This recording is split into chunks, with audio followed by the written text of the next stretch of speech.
Welcome to episode number 2 of the Veto. I'm with Wolfie, and this time we actually have a guest. We've kind of pushed the boat out that far this time. I brought along Semmler for this one. We had some fun at Flashpoint. Spoke a bit since then, but I thought Semmler, we'll get him on here. He just did Blast, so he's in the zone. He knows what's going down. He does his streams every morning pretty much, so he's also in the zone with Katowice. So Semmler, how's it going? How you doing? Yeah, dude, I'm good. I'm doing great. Loads of CS, man. It feels really good. Just like every day you get in the grind, and then it's just nonstop matches. Yeah, apart from the the Christmas period, it's just been flat out for whatever it's been 3 months now, just game after game after game.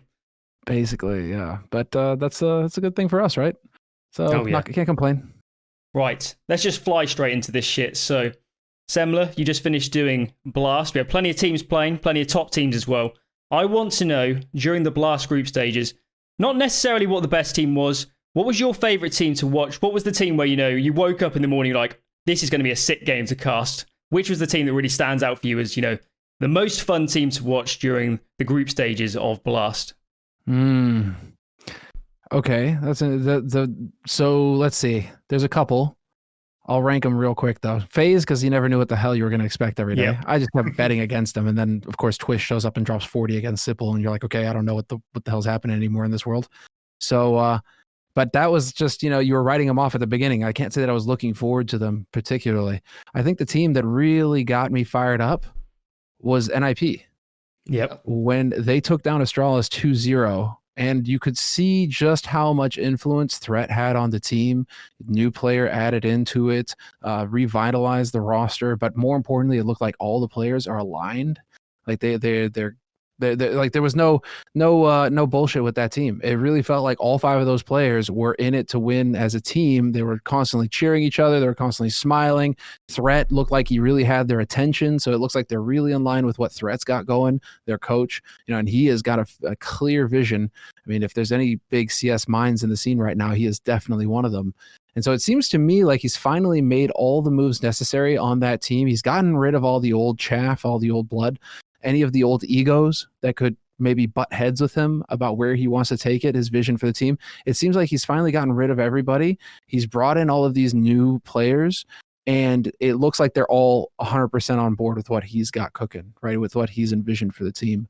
So to me, it seems like NIP are going to be the team to watch actually in these coming months. I think they're capable of some bigger upsets, even though it is kind of hard at the time, at least, to beat the bigger upset than beating the #1 team in the world. And it doesn't get much bigger than that, does it? It doesn't get much bigger than that, but I think they can keep up that level. I think they can keep performing pretty well.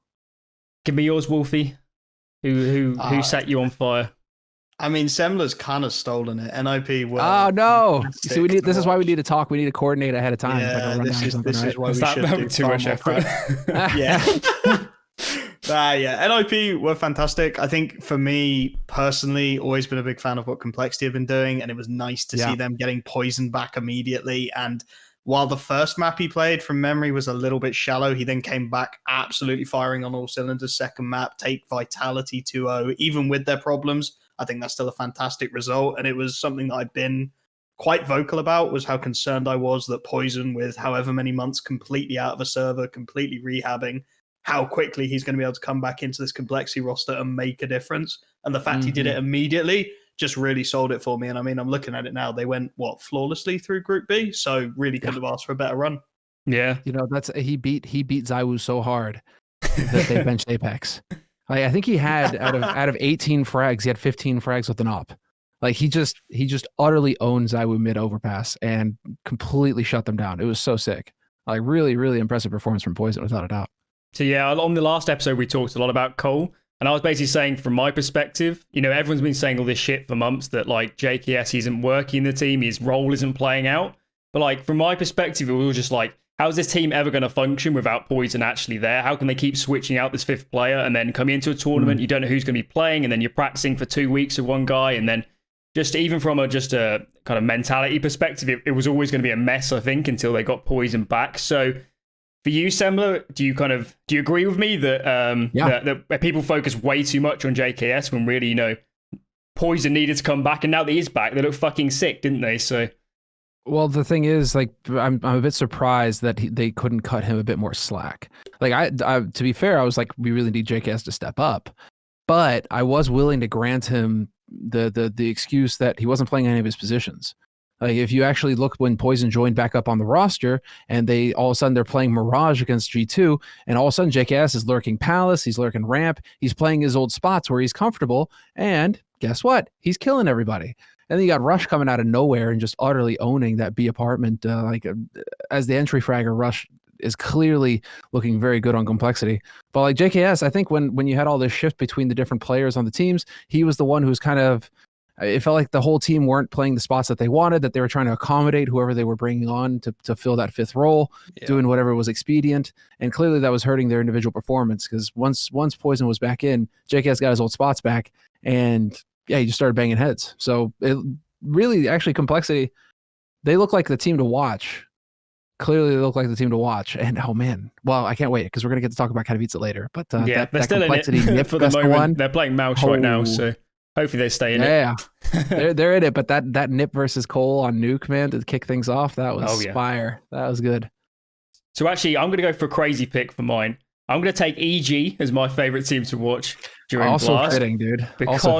Because for so long people were saying like writing them off completely. Obviously the end of last year was pretty bad, and then the start of this year wasn't great either when they got to Europe. But even when I was watching their games, you know, EG was never a team that just like, they didn't look like a super low level team. They looked like a team that wasn't 100% functioning. They looked like a team where the team play wasn't always there. Maybe the comms were a bit kind of shallow, or they were a bit out of practice, or a bit rusty. It all just looked a little bit off, but you could just see how it could click. And I'm not really surprised by this sort of thing happening, of them kind of getting a bit back into form. And I do feel like the longer they play in Europe, the longer they just play together. You know, this 5-man roster is probably just going to be good. I don't see how they could stay at such a low level as they had over the last couple of months. And I think people were bashing on them way too hard when, you know, they have moved continent twice in the last 3 months, and changing practice environment. Of course, in NA, practice is always a bit suspect at the moment. You don't really know what's going on there. So I was really, really happy to actually see EG start turning this kind of ship around, and hopefully going into future tournaments as well as Katowice. They're already in the main stage of that one.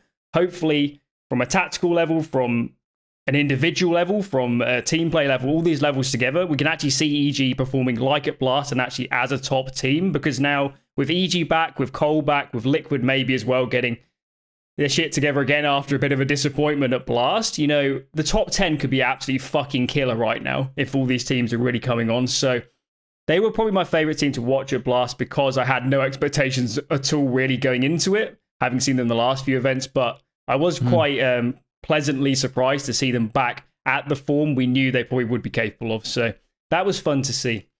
For sure. It's I think the main one going into that Blast group was that both of those teams had competed.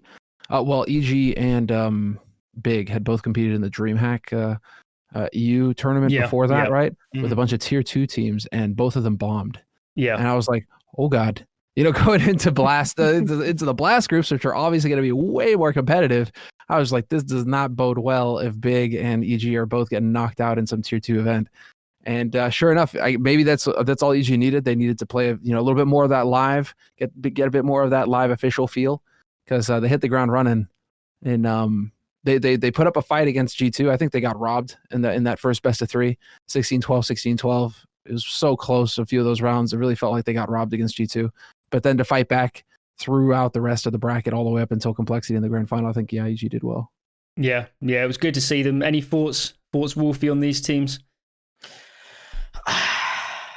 EG they're a back and forth for me. Half the time I watch them, I think, oh yeah, I could see this working. This seems really smart, intelligent. And then the other half of the time I'm sat there going, let's just kick off this roster and change something. I don't know. It's a personal thing from watching so much of their CS. I just sit on it. And sometimes I think it's similar to what you said, Alan. Sometimes they look like they're very close to getting it right, but they've just not quite got that final piece. Like there's a little bit of rust they need to shake off, or maybe they need to start switching up a couple of positions to get it working. And then other times they can just look all over the shop. And I've seen it before. I think moving to EU and practicing in EU really helps with that. NA teams always seem to have this very loose style. And with how competitive EU is at the moment, you just get clobbered. And that's when teams really look their worst. So I think it's massively helped them. And yeah, I mean, as you said, it was great seeing them coming back against G2, but I don't know, man. I'm yet to be convinced, is what I'll say. I need to see a little bit more from EG before I'm properly convinced that this is going to work. Yeah. Yeah. All right. That's the good side. Let's move on to the bad side of Blast. We're going to talk about biggest disappointments, and there's a few contenders for this. You could take Astralis, OG, G2. So give me it, Semmler. Biggest disappointment, maybe in terms of contrasting what you came into it expecting and what you kind of came out reflecting on some of these teams by the end. I mean, Liquid were my biggest disappointment. I think that's pretty clear. I stuck by them with my predictions throughout Group C, and they utterly failed. The first best of 3 against FaZe was just a disaster. Yeah, and it didn't get much better from there. I mean, sure, they managed to take out MIBR in that lower bracket in 2-0. Looked good. I think that was more due to MIBR's nerves than anything, them being in the lower bracket against Liquid. I don't know. There was something off. It didn't feel like anything was clicking for MIBR in that series. Because they looked much better against Na'Vi MIBR than they did versus Liquid for whatever reason. So I think perhaps they just had an off series against Liquid there. I know I should probably cut Liquid some slack a little bit, but it really did, because obviously there was the element that FaZe had nothing to lose in that first best of 3. They had absolutely nothing to lose. Nobody was expecting anything of them. And they had, a perfect snitch kind of situation where Twist could just give them all the details, right? So you pick Nuke, cool. We'll let you pick Nuke, and it just so happens that we have this dude who's gonna know exactly what's going on in your brain half the time. So I should have probably, making my predictions, I probably should have taken that a little bit more into account. But I did kind of still expect Liquid to just power through that, right? Okay, fine. Twist is reading us. Okay, whatever. Keep moving, right? Keep going. And they never really got going. They never really did anything. And that kind of persisted throughout that entire group. I mean, they lost 4-0 to FaZe. Yeah. And I'm thinking at least in the rematch we're going to see something from them, and then nope, nothing. So I gotta kind of knock Liquid a little bit because you had EG on the other side. I thought EG would perform worse than Liquid. I mean, EG had Vitality, G2, and Complexity in their group. I thought EG would get their heads banged off clean, and instead it's Liquid who just utterly failed. Yeah. Well, when you frame FaZe in the light that Twist has just come in, and obviously we know. Well, Carrigan is going in there now, so Olaf Meister was going out the door. When you frame it in that context, the idea that in 2 series they 2-0 Liquid, and of course they just fucking smashed them on that Nuke game, or was it one T round for Liquid in a Nuke game? When you frame it in that context, Liquid should at least be making these free mappers for sure, and then in at least one of the series they should definitely be making it free maps, and they should definitely be probably a better team than FaZe anyway, considering the recent changes on that FaZe squad. So. It's just a bit disappointing to see Liquid falling flat like that, because actually at the Blast Global Finals, I thought Liquid, they looked pretty good, and they only lost to the absolute elite teams in that tournament, and they even beat Na'Vi in the opening game of the Blast Global Finals. So they beat the tournament winner there, and then they come into this one. Yes. Yeah, they beat them. I'm pretty sure they beat them in the first series. Yeah, they did. They 2-0'd. They put Na'Vi into the lower bracket. That was Na'Vi's last loss. That's the last time Na'Vi lost anything. Yeah. So after that, I was like, they might actually be better than people expect. They might really be on the edge of top 6 kind of in the world. And then they're coming into this one. You just need to be cleaning up a FaZe, don't you, if you're going to be in contention for what Liquid is really aiming for, which is a top 5 ranking in the world at least. So it was just a bit disappointing to see that. And obviously I just made some content saying they're back on track, and then they just completely fucked that was amazing. Series. The timing was just perfect. Absolutely ideal, wasn't it? So what's a different one we could take? It's a different one. I'm actually going to take Astralis. I think they were quite disappointing here. Obviously, in a group where you've got an NIP team, and as much as you can praise the ZTR side coming in, roster changes, Fret coming to life or whatever as a coach, come on, Astralis is the best team in the world. Should just be cleaning up a team like NIP after a roster move like that. And even if you can make arguments like Astralis, they've just won a tournament. They come off the high of that. They don't really, come into the first game of a whole new... Blast is a very long structure. And obviously, if you fall out the group stages here, it's not over. So there's all these factors. But even so, Astralis should have, easily made it out of this group. It should only be really big, giving them a run for their money. But lose the opening game, fall to the lower bracket, and then get 2-0'd by Big in actually a fairly convincing series overall by Big. So I actually think Astralis were quite disappointing here. And I don't know. What do you think, Semmler? What do you think was actually off of them when you actually saw them playing? Did you actually think that, they've actually missed a step here? Or What was your actual thoughts on Astralis? I think they this whole situation with Bubsky is really ruining them. I think they need to just focus on these 5 players for now. Just stop futzing about with this 6-man sort of scenario. Focus up. We know that we didn't get Nuke either. We know that they were pracking Nuke, and that Xyp9x was on the server pracking Nuke with them in this tournament. So I think that they were trying to just do that shift over where Bubsky's on the bench and Xyp9x was going to play. But we never got to see Nuke. And that's so I'm wondering if that was screwing with them. And I just think that they need to get their head straight. Like, this is the 5-man roster. This is what we're doing. We need to focus up and make sure that we start adjusting for Zonic having less of a voice in the rounds. Because I know that they've kind of created, I think they've like Device. It felt like Device admitted it as much when he said that the quality of CS would go down if the coaches weren't involved. To me, that just says that they're depending on their coach a lot right now in the rounds, and that can't be a good thing. Because the last thing I want to hear is that Astralis and Na'Vi. I mean, Na'Vi, I expect to take a hit if the coaches are not able to communicate. The last thing I want to hear is Astralis taking a hit. You know, like, we need to get Glaive confident. We need to get Glaive, you know, in his good frame of mind, and then you need to just focus with the 5-man roster and stop messing around with this Bubsky situation. Just leave him on the bench, sell him as fast as you can, and focus on getting some wins. Yeah, it's a good point. Speaking of, you go. They've called a 7th man for Katowice. They pulled one of their kids from the talent team. Did they? And they've actually signed up 7. They've registered him as a 7th player for Katowice, wow. and they've basically immediately admitted it's a PR stunt and gone, he's probably not going to play. But talking about them just pulling stupid shit with a 6th, they've just gone for it and sent 7 as well. Wait. Astralis? Yeah, 7-man. They have an Astralis talent. I thought that was Na'Vi. Nah, Astralis. Na'Vi have as well. They've got another one of their academy guys, haven't they?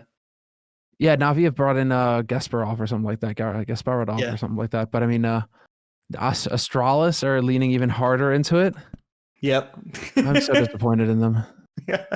Yeah. It's actually a good point about, you know, Zonic and his role in terms of being a vocal piece or even calling potentially for them at times. Because you have to imagine during the period where Glaive came out and we were told Magis was calling, I mean, it's got to be Zonic mostly calling. And I do know in the past that Zonic has said in interviews and stuff that in scrims sometimes he will call instead of Glaive, to let Glaive focus. Maybe they're doing something very individual working on Glaive in those scrims. So Zonic takes over, he calls the T side for that half, lets Glaive focus on whatever, you know, he's trying to refine.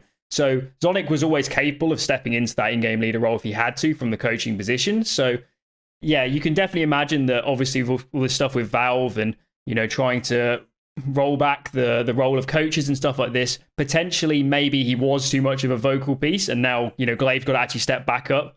I mean, we know Glaive can do it, obviously. I mean, he's got enough major titles to know that one, but maybe there is a bit of a progression period where he's got to get back up to kind of really inform and calling at a high level again. And even in the Blast, the global final where they lost to Na'Vi, in that game, that was a really, really odd best of 3 series, that final, at least from my perspective. Like, Astralis should definitely have taken that to 3 maps. And that, was it the first map was Nuke? In that game, they lost a lot of like anti-ecos and anti-force buys, and it still went 16-14 or something. So they'll be kicking themselves so hard that they didn't get that series to 3 maps at least take it the distance. But, you know, normally we talk about Astralis and it's like they always grind it out. They always get it just over the edge, even if it's, you know, 16-14, they're going to take a Na'Vi like in that series. They're going to just about get it to a 3rd map and then clinch it. And, you know, maybe they're just lacking the X factor at the moment because of potentially Glaive not being vocal enough. He's not, maybe he's not working as much as we might expect outside of the server coming into matches. So hopefully they turn it around, and well, we all expect Astralis to be back, you know, at least at a top 3 level and staying in contention for tournaments regardless. So yeah. I just wonder, when I hear this Astralis thing, I'm just like, what do the players think about this? If the players were convinced to take a 30% pay cut at the beginning of the year because times are tough, and now they're like, oh yeah, by the way, we're bringing in these other guys too, and obviously they're getting paid. So I don't know. It's just the whole Astralis situation seems so weird to me, because I found the post, and obviously Top Keck right off the bat is nice. They got someone for Bubsky to talk to. So just filling up, yeah. There you go. You got a new bench friend, Bubsky. Like, oh my god. It's brutal. It's brutal. I don't know. I wish that the Astralis management would stop making these plays and just let the 5 guys just focus on getting their jobs done instead of having to worry about subbing players in for suboptimal positions on maps that, well, I mean, listen, I can't blame Zipnix. Nobody wants to play ramp on Nuke. Nobody wants to do that. So, he got a chance. He saw his chance and he was like, sweet. Yeah. Oh, it's not actually as bad as it it. was actually. I don't want to go on a massive tangent, but ramp on Nuke has actually changed fucking loads in like the last 2 years, where now it's actually regarded as like a rotator spot. So you have like players like fucking, who plays it? Naf plays it. Jesus. Plays it on Navi. Yeah, Electronic might even play on, like, and Valde plays it for OG. Like, they actually have some of the best riflers in the world starting to play ramp, and like the way you play it. I mean, obviously, in the old days, you just fucking sit there, and then when you spot someone, you fall down the ramp and whatever, play the angles down the bottom. But now, like, teams are just like leaving it open and just having that player fucking play anywhere. So ramp isn't quite as boring as it was. So. Yeah, and Zipnix is definitely a much better Nuke player than Bubsky, so he should have been playing it in the first place. But yeah, I don't really know what's going on with it from a management perspective. I don't know. I kind of get the sense that they're sort of imprinting their vision that like they want it to be more like a sport where you can have more flexible subs and whatever, whereas obviously in the server it's much more complicated. There's so much more practice involved. So yeah, it's all a bit odd, isn't it?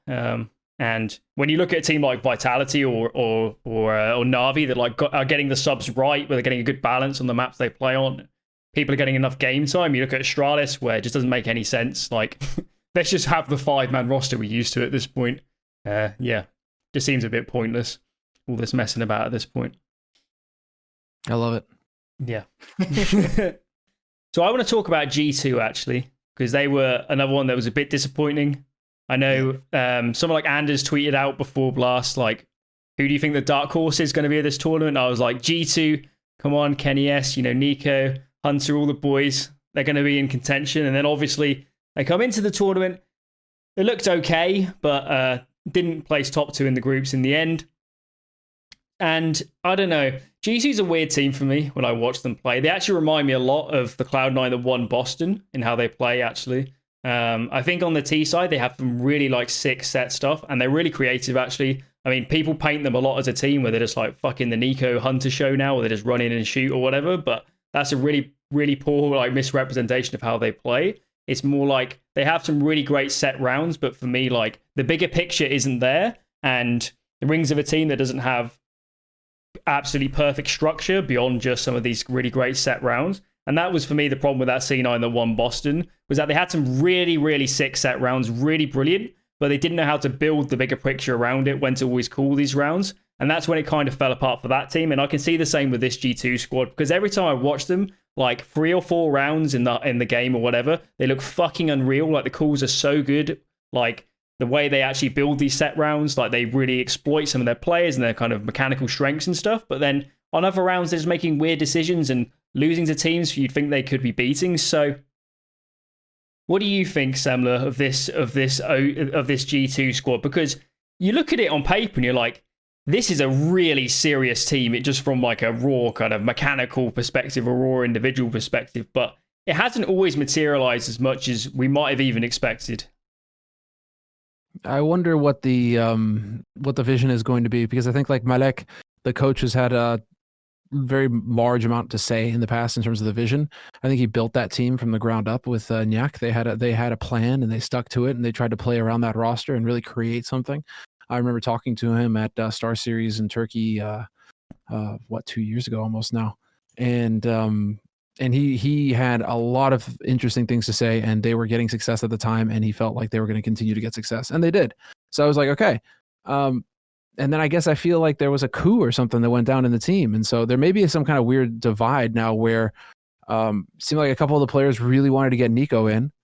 And I have trouble seeing Nico respect the coach, Malek. I have trouble. I think that there's going to be a divide now in that team between the Kovac and Kovac firm and the rest, right? And I think that's going to make things very difficult going forward for the team, because if there's not unity in the roster in terms of a vision, right, of where they need to go, I don't see them being successful against elite teams. that's just my read on it. I don't know, and it's obviously all just observation, right? I could, of course, be completely wrong, but the body language from Nico when his coach comes over to give him a fist bump, I'm like, yeah, and Nico just looked like he just like, get the fuck away from me, dude. I was like, whoa, okay, all right, okay, this is gonna be weird. Like Nico did not look like he wanted that guy anywhere near him, and I was like, whoop, all right, I don't know if I'm reading too much into this, but if Nico is already showing signs, this does not bode well. I don't know. Nexa was just on HLTV Confirmed saying that everything is hunky-dory and they're loving life. So I don't know what to believe anymore. Where are the results then if it's all, sick behind the scenes? But that's the thing. The results I see speak to a team divided. It doesn't speak to a united team the way that FaZe are clearly united in their, for example, right? Like FaZe, I watch FaZe and it seems like they're all on the same page. They've got a vision and they've got a plan and they're sticking to it, right? It looks like a team. I look at G2 and I'm like, I don't get that same feeling at all. So these are just obviously observations from the outside, no insider info. But yeah, I don't have confidence in that roster whatsoever to achieve anything. Wolfie, anything? G2? Yeah, it's interesting that you bring FaZe up as well, because they were a roster for a long time who you looked at as, I want to call it the old school CS roster methodology, which was you just pick whoever you think's going to bomb out and just absolutely frag out on a server. And you heard all the rumors of when they picked up KOB, he's been messaged on Steam by Nico 24 hours before his first game, being like, yo, do you want to play on FaZe? And they were this roster that had no organizational structure. They just got given a pot of gold and went, go buy some players and make us some cool content. And they've almost flipped that to a team where you can see, okay, they're picking up Carrigan, they're picking up Twist, they've got a vision, they've got a place they want to go. And G2, with Nico coming across, have almost become FaZe, where you've got the players wanting to do what the players want to do, or at least it seems like it. And then all of this management that G2 have doesn't seem to be making the calls when they need to make them. It's a really odd situation. But I think exactly as you said, if you've got two blood relatives in a team, it's going to be so difficult to get the kind of unity you're after. Especially, I think, personally, I always think Nico is a very vocal player. I think he's got to have some really strong opinions. He knows how fucking good he is, and he knows the kind of ego that can come with that. And also just the kind of, I don't want to call it majesty, but just that presence that you can command in a team almost immediately by going, I'm a fucking incredible player. You know that if you let me do what I want to do, then maybe I'm going to produce these fantastic fucking performances. But if you're going to try and push a system onto me and I'm going to reject that system, then it's just all going to fall apart at the fucking seams. And I do worry that if you have that immediate clash and maybe Malik is having to go, okay, I'll fall off a little bit to give Nico space to do what he wants to do, then that vision for G2 just goes out the fucking window, because all of a sudden you're giving control to Nico. And then it spirals. We've seen it before on rosters with Nico in them. I'm going to pipe back to Shox picking up IGLs. If a player comes in and starts demanding things of a system that is already set, it falls apart at the seams. And the results do kind of seem like G2 have something of a problem. I can't speak to what it is. Obviously, we always say it. We don't know what's going on inside these teams. And Nexa coming out saying, yeah, we fucking love playing together. But if the only map you're able to take off EG is Vertigo, which despite your video, Alan, I still think is just a fucking pug map. I hate it. And then you're going to lose on Train and you're going to lose on Nuke. Those maps, in my mind, Train and Nuke, they play towards team play, cohesion, and structure. Those are the three things I think I want out of G2, and they were the three things that they just had fuck all of. Bold. Wow, bold. I like it. I mean, I like when you're talking about Nico's vision, and I'm just like, yeah. If his vision is to get triple naded and just eat HEs all day in main and out in yard, he's definitely executing pretty well on that vision, doing a good job there. But yeah. It's interesting. I think there's it's really interesting to me when you compare them to FaZe, because it feels to me like Cold Zero. I'm very interested to see, because it feels like Cold Zero was in that position where he was forced to take on the in-game leader role, and I wonder if that is kind of, let's say, it's almost like made him a better teammate because of it.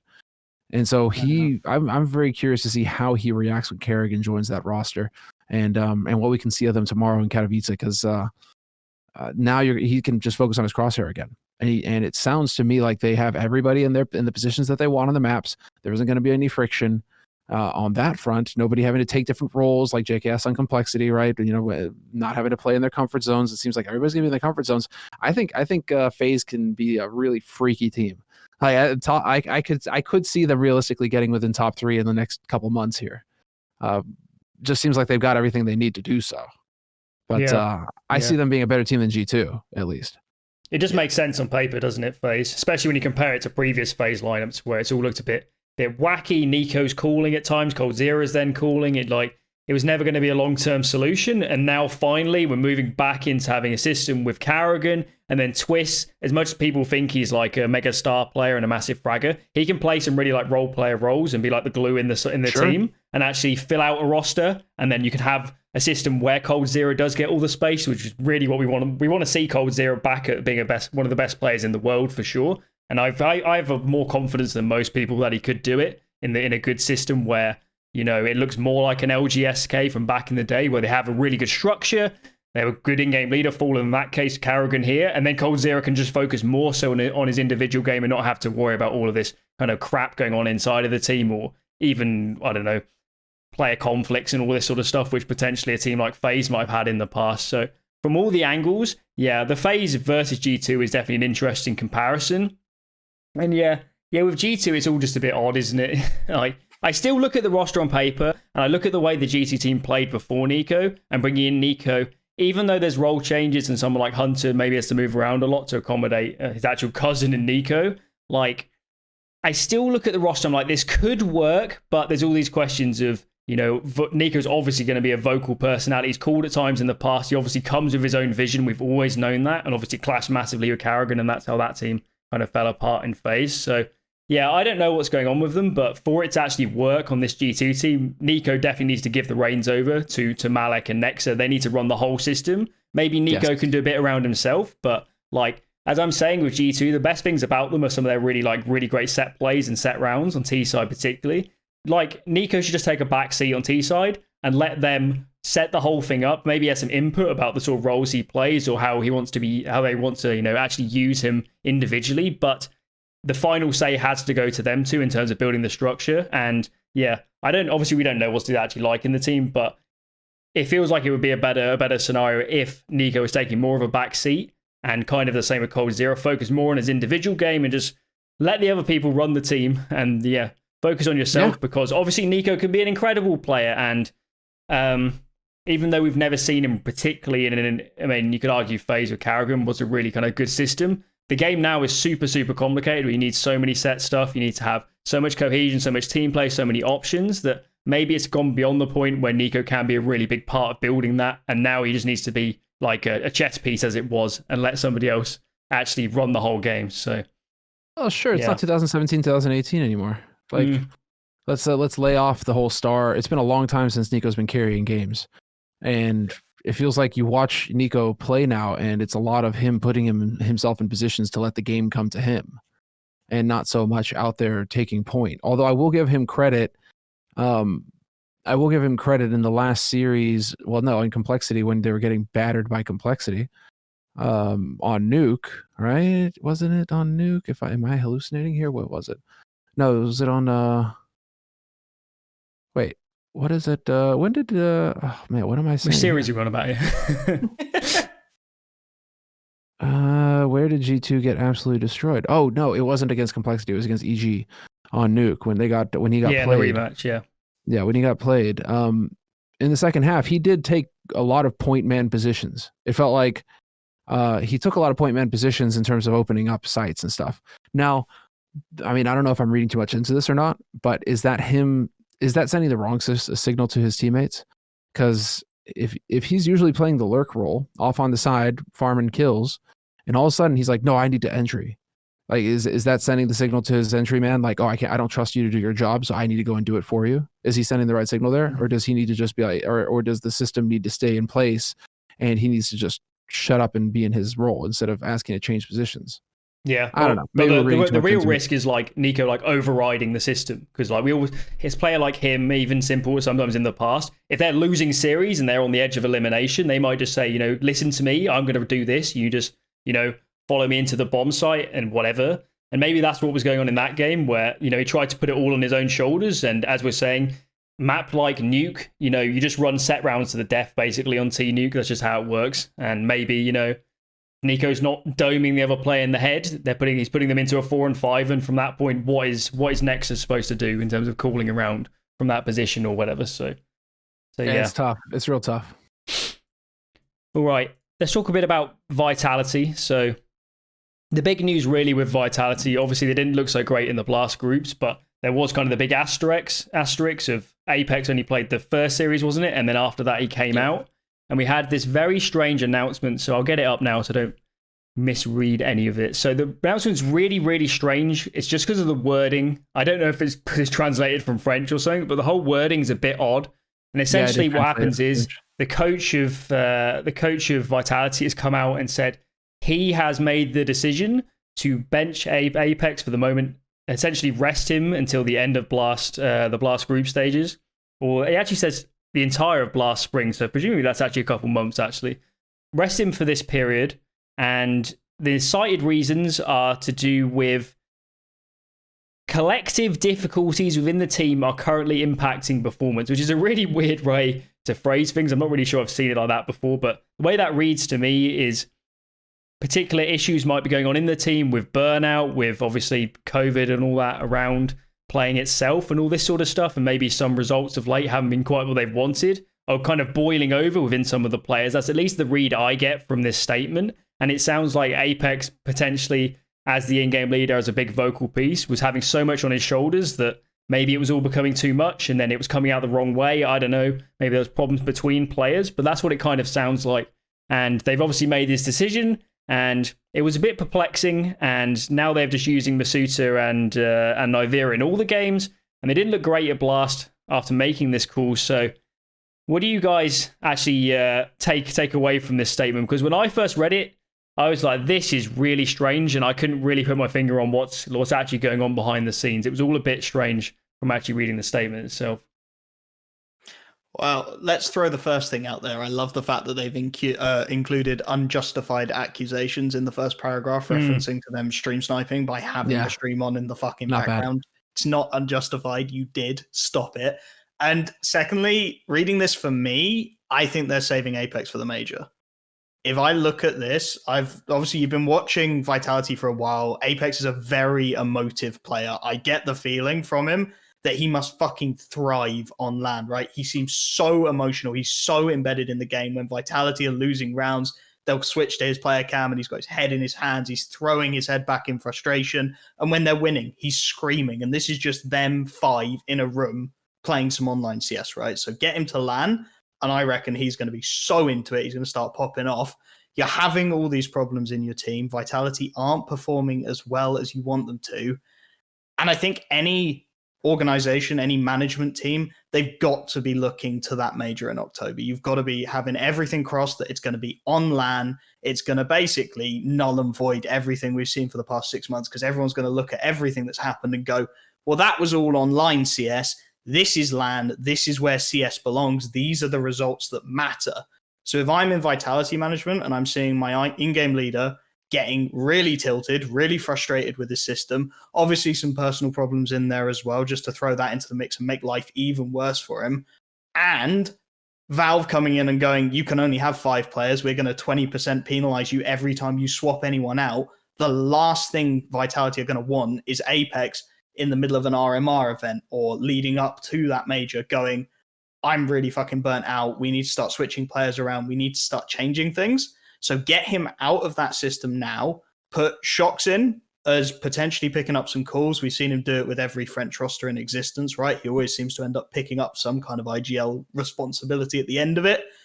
Get that through, your Blasts, your DreamHacks, whatever else they want to play. Then bring Apex back, plug him back into that system for any more RMR events, any more major qualifiers, and just streamline him straight into that major, because I think that's where we're going to see the best of Apex. And I think that's exactly where Vitality want him to be, is in that position where he can guide their roster to what I'm sure they're hoping will be a major victory. Semmler, anything on this I one? am intrigued. I just cut to the chase where I was like, listen, ZywOo just had the worst map of his career, and you need to sit the fuck down. Like, who do we value more in this team right now, Apex? Is it going to be you, who's flipping the fuck out and standing up in the middle of halves and leaving your PC in the middle of halves? Or is it ZywOo, one of the god tier players in the game right now? What do we need to do to get him comfortable?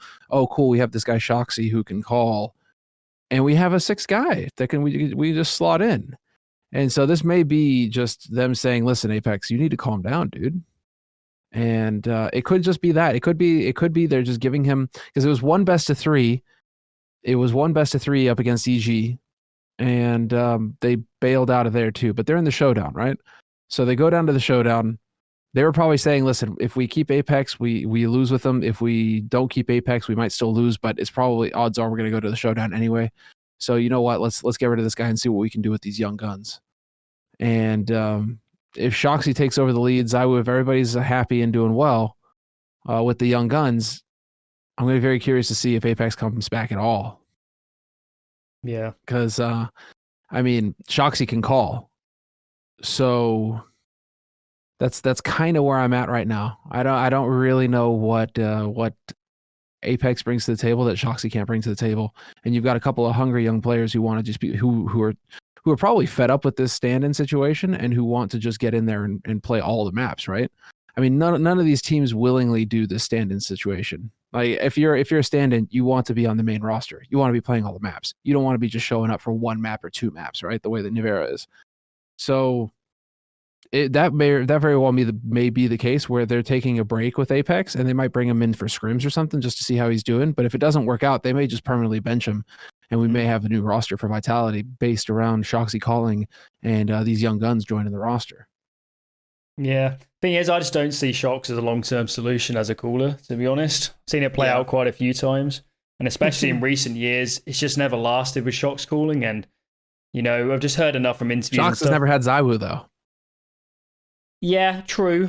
But even from that perspective, you know, Vitality was still a very strong, like, strategic team even after Alex left. Even in my opinion, they got better after Alex left and they moved to Apex calling strategically. So, sure, you know, it's not just obviously ZywOo is a big part of this team and they set up a lot of the team around him, but the whole structure overall is still absolutely phenomenal, and they can rival an Astralis in terms of raw structure and raw like tactical level. And that's what worries me a lot with this change. And yeah, I've just seen Shox played out quite a lot as an in-game leader, and it can work for 2 months. But I mean, hopefully that is, from the wording of the statement, that's roughly what they're aiming for. Is this to be a temporary change? Everyone cools off and then they move back into whatever stable roster they want to have going for into the major. But yeah, I don't really see Shox as a long-term option, to be honest, because I've just seen it play out so many times with these French teams. But the most kind of worrying thing about this statement is this is like the first like warning sign that we're going to just have another French team that implodes for dubious reasons, when you look at it on paper and like the team looks absolutely great, and how could there be any massive issues? So I hope it doesn't come to much more than this. And if Apex really did need a break, like, this is awesome. If Apex really was having, you know, problems outside of the game where he had to take a step back, you know, this is actually a really big step forward where they actually had subs and they could make a decision like this and pull someone back, because, you know, this is just a problem in general in esports, where maybe particularly in CS where we don't have subs normally, where, you know, you just run it out to the death and then the player literally leaves the team and that's the only option, because, you know, what else are you going to do? So if it is really something like that where Apex outside of the server is having some problems and he does need to take a break, then this is really great. And at least they did have the options of having the subs ready to go that are already in the system. Maybe you have to practice some new spots, but in terms of versus a whole roster move, it's like nothing compared to that. So, you know, hopefully they can maintain a decent level, and we never really know how much Shox or the coach is calling. I mean, at the moment it probably Shox a lot, but maybe the coach is having really big impact on that team. So hopefully it plays out okay, but a little bit worrying to see this sort of thing coming out of Vitality when you'd think they're going to be a tournament contender. So Semmler, I've got an interesting topic to go into, kind of now we've finished wrapping up Blast, and it's all to do with tournament formats. And with a tournament like Blast, with a Flashpoint, for example, with a Pro League and maybe Majors as well, we're seeing a lot more tournaments have very long form tournaments, sometimes multiple stages, where it can last a month or even maybe longer for a blast is, what is it now, 2.5 months, 2 months for the whole season. From your perspective, sure. I mean, obviously you went through the E-League days as well, so you saw this sort of tournament format playing out in the past. But from your perspective, at least, well, from my perspective, it's really great from like a storylines perspective to see these teams actually develop throughout a tournament instead of it just being show up, let's see how they play on these 2 days, and then they go home. You can instead see, okay, they played like this at the start, and then they progressed on these maps. They changed up their vetoes. Like, even from a broadcasting perspective, it's much easier to have a narrative when you're actually, seeing these teams again and again. So from your perspective, do you like the move we're seeing at the moment into these more tournaments picking up this sort of format versus what we had in the past of a 4-day tournament and whatever? So what's your take on these longer format events? I would rather go to the shorter events, to be fair. Yeah. Just because this is just, these sorts of systems are only possible because we don't have the travel for the players the way that we did before. And so this is all temporary, and we shouldn't get used to these tournament organizers just flooding the calendar, because right now the tournament organizers are hemorrhaging money in terms of events, ticket sales, etc. They aren't running their events, and so they aren't able to have that stream of revenue. And so the only stream of revenue they have access to is viewer hours. And so they've literally just come up with formats that try to maximize viewer hours in every way possible. So, I mean, Blast, for example, only lasts this long because ESL decided to run Katowice over 2 weeks, and then they go straight into Pro League. And it's just, okay, so there's like a whole block where we're just not going to be able to do anything, for example, because everything, ESL has just absolutely filled every possible spot there.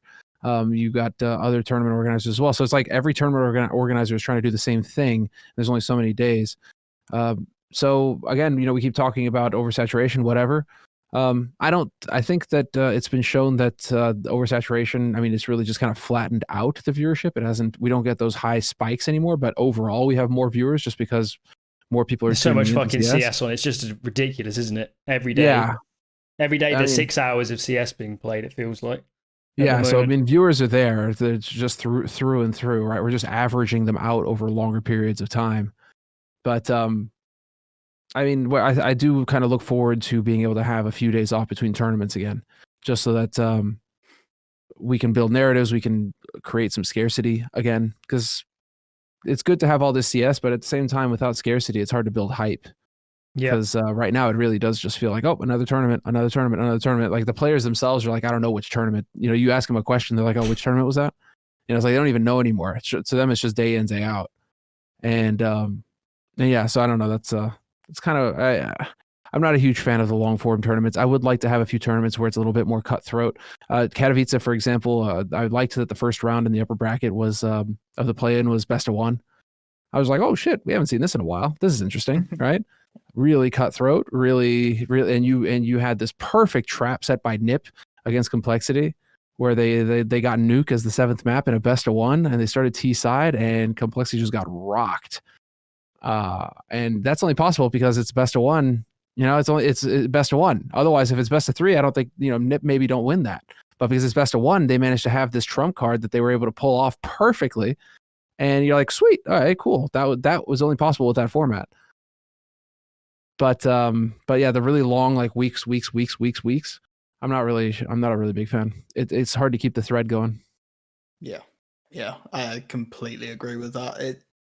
The lack of any kind of a break or a gap. It's just you're watching the same matchups played by the same teams with a different brand on the stream, and it doesn't. I suffered from it towards the end of December. I just stopped watching all Pro CS, and that's not something I've ever done before. I just couldn't bear to watch the same teams playing the same games over and over again with some slightly different voices and some slightly funkier branding depending on who you had, and I just switched off. And I think that's normally where you'd see the viewers dip. Luckily, CS is the game that it is, and you've got hundreds of thousands of people who are willing to tune in and will still prop your numbers up. I think we've got to be careful coming out of COVID that we don't try and maintain this system. I think that's going to be the difficult thing. Obviously, as you said, you're going to get the revenue back as we start to come out of COVID. It'll be slow, but you'll start to get smaller lands back. You'll start to work out how you can make it function within this new system. And hopefully we'll start to see the revenue come back in, and then tournament organizers will start to let off the gas. But I think there's going to be a temptation there for them to go, well, we managed to do it. Obviously you've got to have travel days if you're doing land stuff. But outside of that, we've managed to cram in so much more CS into this gap. Imagine if we could do that in a stadium. Imagine if we could do that and, sell tickets to it at the same time. So I think it's going to be a little bit awkward coming out, watching TOs try and reestablish. But I hope that they just remember how it was and how you had Katowice for a week and everyone was really fucking hyped because they hadn't seen Tier 1 CS for 2-3 weeks beforehand. And then you have one massive tournament, you had all the storylines. And then again, you went back down to chilling and teams getting to practice and bring new things to these games. So I'm in the same boat. Shorter format, I think, is the way to go. And best of ones, they function even better in the new economy system. I think it was Maui who tweeted it and said, you don't have hard resets anymore. So BO1s are not these awful things where you can see teams getting, double eco hard reset and it just shredding a half. They're viable formats for two teams to pretty much duke it out like a best of three. You'll still get upsets, but statistically, more often than not, with more rifle rounds, the better team is going to win. So I think we can move away from villainizing BO1s. And if we do that, then hopefully we can get more formats like Katowice in the online era, because I did the same as you. It was great to watch some upsets and watch teams be able to pocket pick strats and crack one map and make a really cool call to go to that map and then shred a team who are far better than them statistically. Yeah. So as much as I phrased the question from a positive light, like my favorite time to watch CS was 2014 and 15 when we had these shorter tournaments, and it tended to be probably one a month, maybe two a month, depending on kind of the period. And every tournament was like a really great reset where you finished the tournament, you reflected on these teams, and then even from a content creation perspective, it was super easy to build the narratives going into the next tournament. And then you arrive at the next tournament, you're like, okay, this team's won 3 tournaments in a row, and we've had 2 weeks to decompress and watch their games, and now we can go into this one. So yeah, I definitely much preferred that period, just from all angles. I just found it a lot more exciting. And on this kind of topic of tournaments overlapping and being really long, I remember at the start of Flashpoint Season 2, it was getting like ridiculous how many different events were on at the same time. And even on the desk, you're trying to remember which tournament this team actually played the other tournament in, and it was just a nightmare to actually remember what was going on. Especially, it was Beijing, wasn't it, that was going along at the same time, and like we had to switch Group A and B around because teams were clashing with like all these scenarios just shouldn't be happening, and we should have potentially more condensed tournaments or tournaments where you have certain teams here for this week and certain teams here for this week, and There are compromises, but yeah, from my perspective, I always preferred the short form tournaments, a bit more cutthroat. I mean, I don't have an issue with teams getting eliminated early on. I don't like tournaments where there's so many ways, you have to be eliminated in so many games to actually lose and go out of the tournament. Like fucking Envy at Flashpoint Season 2, where they won best of 3 and lost 4 and still made the playoffs. Like that, that is a bit ridiculous that that's actually possible. So, yeah, I'm looking forward to seeing what kind of format Flashpoint put together this time around. Yeah, well, the format's meant to be, isn't it? We have 3 different group stages, and then you, the groups change between each group stage, and then you pick the teams in the group, and you have all the storylines in that sense. So, it is meant to be a bit different than we had at Season 2, where it was like a really long group stages with. Has that been announced? No, that's just God, I don't know. I know that's what it's meant to be. That's I suppose. Yeah, that's what it's meant to be. That's always been like the goal, but I don't know if they're going to do it. I don't know if they're going to do it until we get back to more of a normal circuit again. That's what makes you wonder, right? If we're going to get teams together, if we can get LAN going, then it makes sense to have that format again, because then we can go really ham. Yeah, and get all those storylines going. Yeah, well, especially like the picking teams in your group stuff. I've never really seen that in CS. I've seen it a bit in StarCraft. You might have seen it as well, Semmler, where I think GSL, the StarCraft 2 ones in South Korea, they have that sort of system in some of the tournaments. So We haven't seen that enough in CS, and like there's not enough avenues to have just like shit talking from the formats where at the moment you just show up and you're in whoever's group, and like there is very good potential to actually build really great storylines and even have teams picking like a team in their group just to try and beat them and stuff, where obviously we don't get that in other tournaments right now. So this transitions us fairly well onto Katowice. We'll try and get through this stuff fairly quick, but we'll just fly straight into Katowice with the big question. I want to know who is going to be the winner at the end of Katowice. Put your money where your mouth is, as it were. Tell me, we'll throw to Wolfie for this one. Tell me, in whatever it's going to be, week and a half or whatever, who is actually going to have the Katowice trophy, or at least virtually have the Katowice trophy in their hands.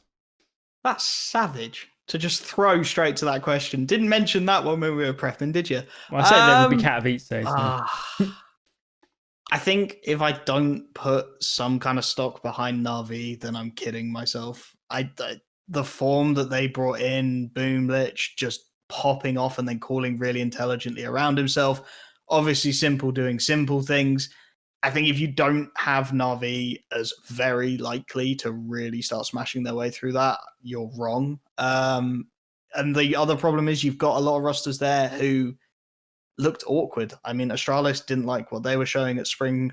Vitality, losing Apex, bringing Shocks in. I'm not expecting miracles from them.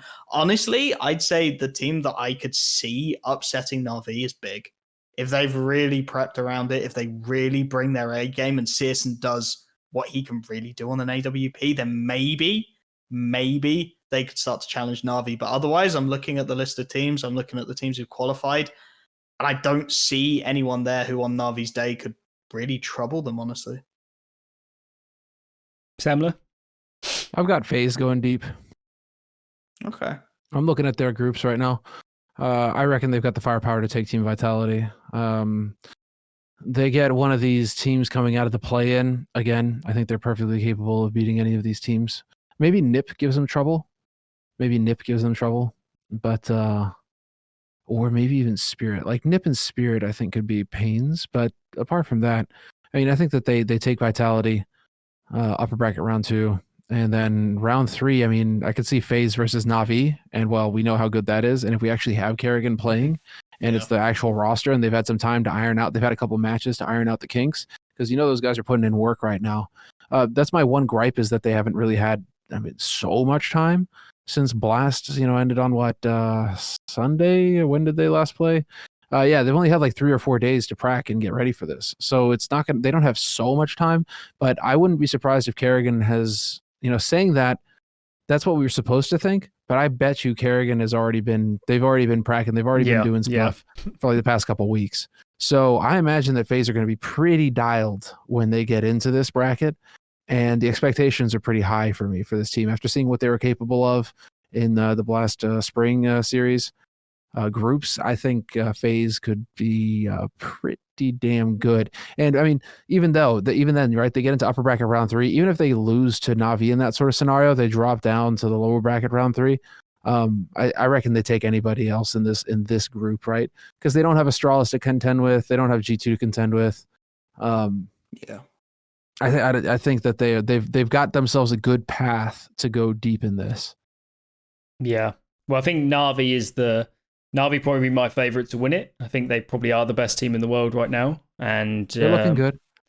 Yeah, just from all angles. Like, as much as a lot of people will say they're just individually based and it's Simple and Electronic and maybe some of the other players, I do think they have stepped it up a notch in the last couple of tournaments. And actually, I have to say with Na'Vi, if without the pandemic, I actually think they probably would have been the team of the year of 2020. Just from the way I saw them at Katowice before we had the lockdowns and all that, and the way they're now coming back into form now, and from seeing them in between stages where they looked off so much and making weird decisions, and it was quite obvious to me that they just weren't as motivated as they had been at times. And it's really great to see Na'Vi back in great form. And as I said, I do think they could have really been the best team of last year without the pandemic, and had they stayed going to LANs and staying motivated, because the CS they were playing at Katowice at the end of last year, and the CS they were playing to win the Blast Global Finals and in the Blast group stages here, some seriously high level stuff. And it isn't just a an individual show. As much as they lean on the individuals more than other teams, they've still got something really incredible structure to fall back on. And someone like Played, without any doubt, is like probably one of the best coaches in the world, and not enough people speak about his influence on that team and bringing these players together. So I definitely take Na'Vi to win it. I still think Astralis could win the tournament. As much as we talked a bit about potential problems and maybe having sub situations, all of this, they're still Astralis and they're still the same 5 players. The game hasn't changed enormously from when they have been winning tournaments. So I could still see them winning it. And I mean, Katowice is a decently long tournament. It's not just a couple of days. So they've definitely got some time to play themselves into form, especially if they get a fairly favourable group draw in the end. So I can still see Astralis winning it. In terms of other teams that could actually win the tournament, I'm kind of stalling here because I'm trying to wait for the Complexity game to finish versus Mouse, and then I'll take Complexity because they're 15-9 up right now on the second map after winning Mirage. So assuming they do actually get this over the line, I do think Complexity could be in with a shout of top 4 at this tournament from seeing them at Blast and so far in Katowice. And then another one, I guess, is Big. And Big is we spoke about them a bit in previous episodes. They've been a bit up and down, but from some perspectives, Big definitely are one of the best team. What they're just as a unit in terms of their like some of the strategies they can bring in, some of like the level tabs and can call at particular times, and a player like Surson as well. They can absolutely be one of the best teams in the world in certain scenarios. So with Big, with the right group draw, with the right playoff teams they're facing, I could see them making a very deep run. Winning the whole tournament, though, I'm not sure where I fall on Big. I just don't think they're quite at the caliber of where a Na'Vi, where an Astralis, if they're in good form, can play, and maybe even a FaZe if Karrigan comes in and they just play like a souped up version of what we saw at Blast with Olofmeister. So yeah, there's a lot of teams here that could win it, but I'm probably going to take Na'Vi, and then the outsiders, I guess, for me would probably be Complexity and Big. Yeah. Big to me, I think just ride or die with Searson. But the thing is, like they like Complexity. Like they are teams that really thrive in the tier 1 environment. As soon as they start having to play tier 2 teams, that's where they struggle. I think they have a lot of trouble adjusting to teams that they haven't studied and that they haven't prepared and that aren't playing the current meta of like tier 1 CS. Because tier 2 CS is a different beast. It's way more scrappy, way more individually focused, I think, less focused on the team. And I think those teams in particular, kind of have trouble dealing with that. So yeah, I could get behind. I could get on board with Complexity getting deep into the bracket here, because if they get into the bracket, which is looking likely, if they get into the bracket, they can actually prepare. Kita, Blame F, they can actually sit there and prepare, and that's where they start really, kind of coming into their own. Yeah, I think with Big, that's a good point. Actually, they do actually kind of play to the level of their opponents. Is the point you're making? And I think, just like in terms of in-game, how this can play out, like when you're a team that's trying to make all the right decisions and always play like rulebook CS, which kind of is a relatively good description of how Big likes to play. They like to make a lot of high percentage decisions, always play the right CS.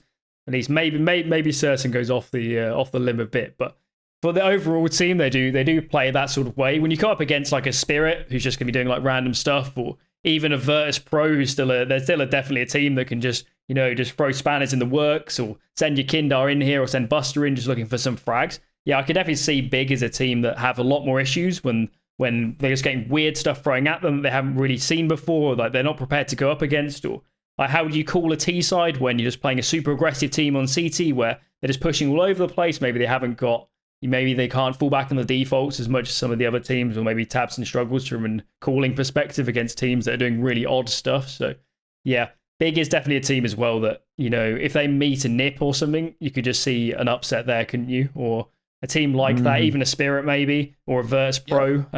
All these sort of teams could put them out. But as I said, with the right draw and the right teams, I know they can take it to a Na'Vi or Astralis if they get them on the right maps in that series. So that's why, for me, if they did actually make it, they're a pretty good contender. If they actually made it to top 4, I'd say they do have a chance of winning the tournament, put it that way.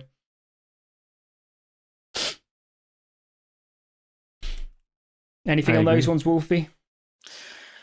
I think you're right about Big. The fact that they get 2-0'd by Spirit is very disappointing. And I completely forgot about Complexity. I'm going to be honest. I probably would have sold them a little bit harder if I'd remembered that they were going to smash Mouse and were going to make their way through to this.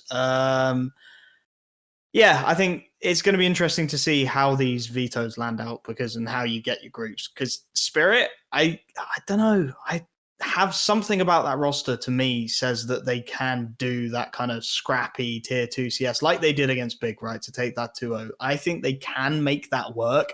The problem is going to be where they start falling in the bracket. I think if Spirit get, say, an Evil Geniuses, maybe a Furia or even a Heroic, if I'm being really optimistic for them, they can start to scrap, they can start to play their way, and they can sort of force these teams, especially an aggressive team like Furia, maybe you could start meeting fire with fire and start doing something like that. If they're going to get drawn against FaZe, Na'Vi, I'll even throw Vitality in there, Astralis, it's going to be very difficult because you're talking about teams with systems, teams who are established, and teams who know what they're doing and are less likely to fall into that trap of, like you said, playing to the level of their opponent and not just playing their own game regardless of what's being brought in front of them. So Spirit really depends where they end up in the bracket for me. And yeah, I think the only one we really haven't touched on is the likes of OG, who I'm looking at, and I want to love them. I've spoken about it before. We've spoken about it before on episodes. I love how MBK plays. He's had a blinder of a series today as well, just absolutely putting numbers on the board. But they're still a roster that remains unconvincing in places. I think, yes, they got rid of Cloud9 at Blast. Yes, that's fantastic. But it's Cloud9.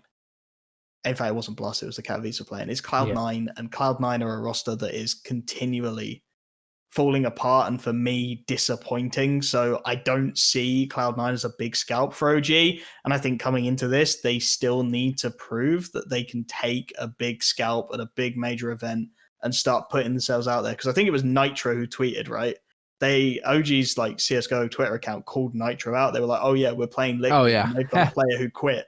And then he replies with their notable events, and it's a 3rd, 4th place at Summit 5.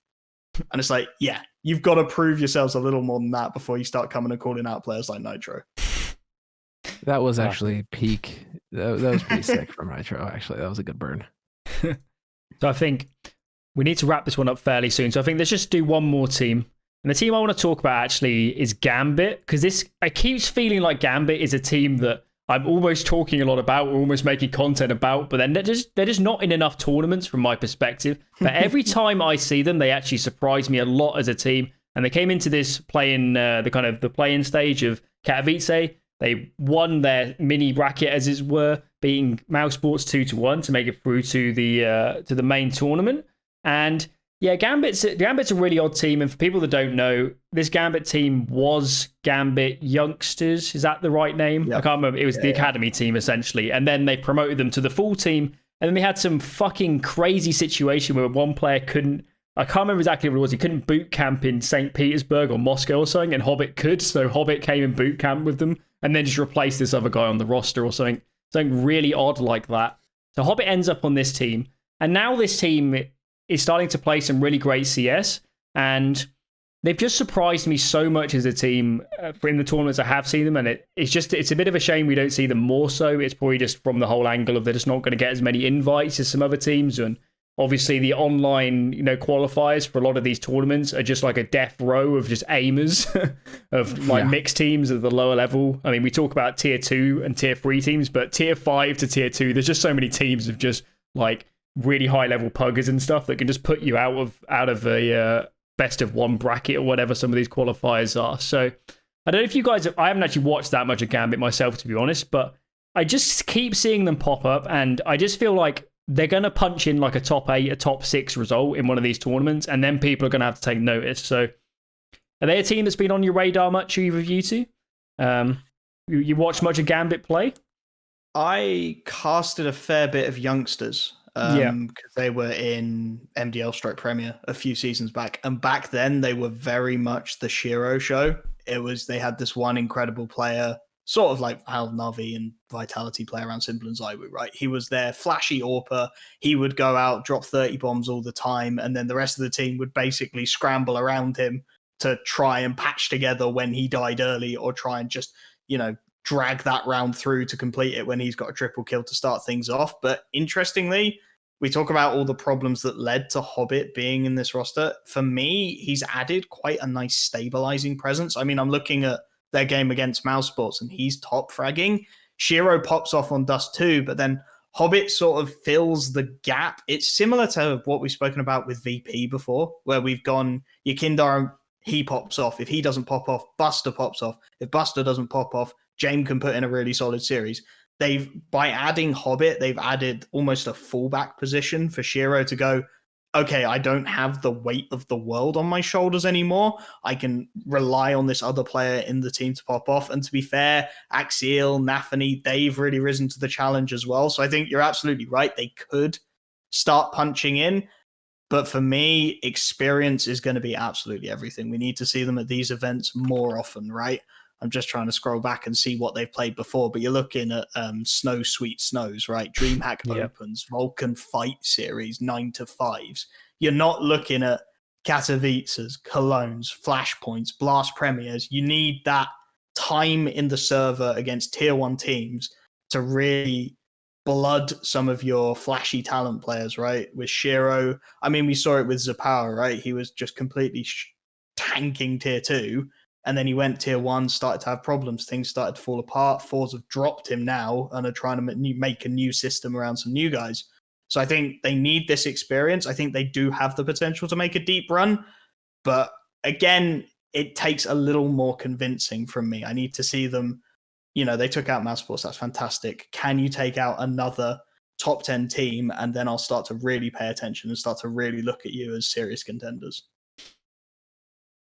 I mean, this is a Mouse Sports that's in flux, is it not? So you are going to be dealing with, let's say, an ideal scenario for a big result. But that being said, I mean, to be fair, it's not a team that I've really kept close watch on. I'm familiar with Shiro. He's been around long enough, right? And obviously Hobbit. But past that, it's just not a team that I've put too much attention on, or paid too close attention to, let's say. So that's going to change, obviously, because if they're going to start making waves and actually getting through these qualifiers, then obviously you're going to have to start, paying attention if they keep showing up. Yeah. So definitely excited. I mean, I think right now what's really cool about this entire situation is just what the CIS scene is capable of. It's just it's like reinvented from a year ago, isn't it? In terms of the amount of teams they have in the top, whatever, 30, 20. My theory is just that it's far more cost effective to run a CIS team than it is a European or a Scandinavian team, or a North American team for that matter. You'll have players that are hungry, and that the cost of living is not high in those regions, and so a dollar goes a whole lot further in Ukraine or one of the stands than in Norway, right? Yep. And so I think it's just you're going to get more talent coming out of these regions, because those guys, it takes a whole lot less to fund them, and then they can focus full time on Counter-Strike. And then you have a couple vets in there like Hobbit, etc., who can kind of speed things up, speed the process up. And all of a sudden you've got a whole bunch of CIS teams that are going to start taking over. And so it's exciting times, I think, right now for Counter-Strike, just because the main complaint is, it's so, the salaries are too high and there's a bubble going on. Well, these CIS rosters are just going to be they're just going to be loving it, right? Because they can take those sponsorships and really try and run with them, and we can see some really great talent coming out of it. Yeah, I do think they will be a team that you'll see more of over this year. They almost made it into Flashpoint Season 2. You might not know this, but they got very, very deep in the qualifier. I can't remember which team they lost to, but we almost got Gambit and God Sent Now FPX in Flashpoint 2. Which definitely, Virtspro was one of the qualifiers, but I would have much rather had this team than Forza, for example, a Flashpoint Season 2. I really think this Gambit team could have, punched in some really good results, whereas Forza, they were totally inconsistent, and obviously now the roster's falling in half for them. So, but yeah, in general for CS, it's like Na'Vi coming into form, Virtspro over the last, whatever it's been now, 3 or 4 months, are now gone from whatever, almost bottom end top 20, top 30-ish to now on the edge of top 10 in the world, or even in the top 10. And a team like Gambit now potentially rising up as well. You're starting getting and Spirit as well. You're getting in the region where you've got like, they might be a real contender for like, they're probably a better region than NA right now, put it that way. And for sure. at the rate they're going, for the amount of like players they have, like the player base, they're rivaling EU for the amount of talent they're pumping out for the size of their player base. So, and obviously they've got an incredible history in CS, have the CIS regions and all that. So just from that whole angle, you know, it used to be kind of a meme like the CIS qualifiers for the minors and stuff and the majors and stuff like that. But I mean, if you ran a CIS minor right now, it'd be absolutely like stacked with like 4 or 5 teams that are legitimately really good. And you'd be looking at like an NA minor and you'd be saying like, if some of these CIS teams play in the NA minor, they just win it without dropping a map or whatever. So, yeah. If from that whole angle, got some questions answering, you know, like North America is going to be the one that we need to pay close attention to, because for the rest of the year, it feels like you're going to have to be based in Europe or CIS to compete. Yeah. And that's the difficult situation right now for Liquid and EG, I think, right? I guess, well, Liquid, it's easier, I guess, because they have their facility over in the Netherlands. So they can just fly over here, compete in a few tournaments, then fly back to North America, recharge, come back. I mean, I guess they're just going to have to live that kind of back and forth sort of lifestyle. But Evil Geniuses, I mean, we're going to have to see what they're capable of, huh?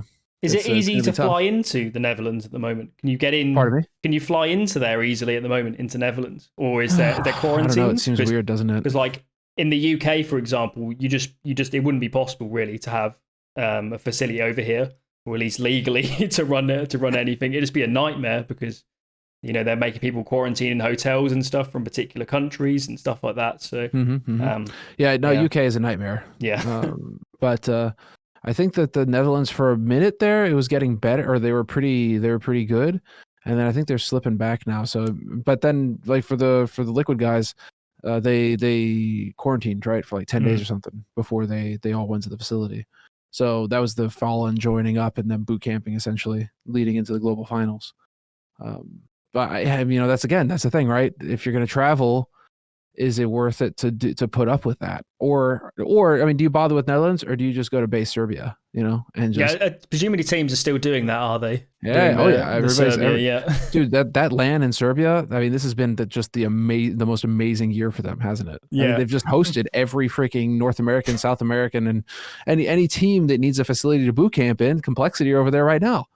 It's just like, those guys must be rolling in dough. Congratulations to them, right? They've just got to be thanking their lucky stars that they've got a government that doesn't care about visas, right? So good. Yeah. So, well, thankfully, because otherwise we just wouldn't have seen any North American CS this year or 2020 and going into this one, right? Yeah, the amount of teams where you just look on the player cams, like, oh yeah, they're in that same place in Serbia.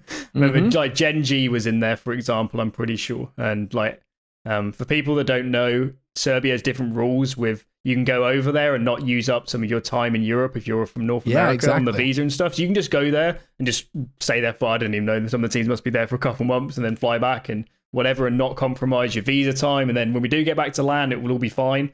So shout out to Serbia. Shout out to Serbia, dude. They are the boys.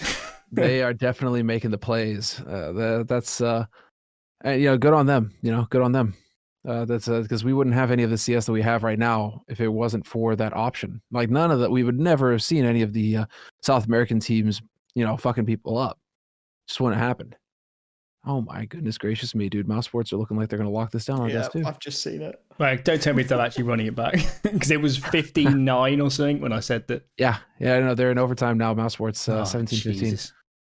Well, oh buddy. I think, gentlemen, this is probably a good place to call it. Yeah, I agree. So we've had some fun. Whatever questions, topics down in the comments, and we'll be back next time around. And maybe we'll even have another guest. I might have to DM some more people on Twitter. But it's been fun, and we'll catch you guys next time around.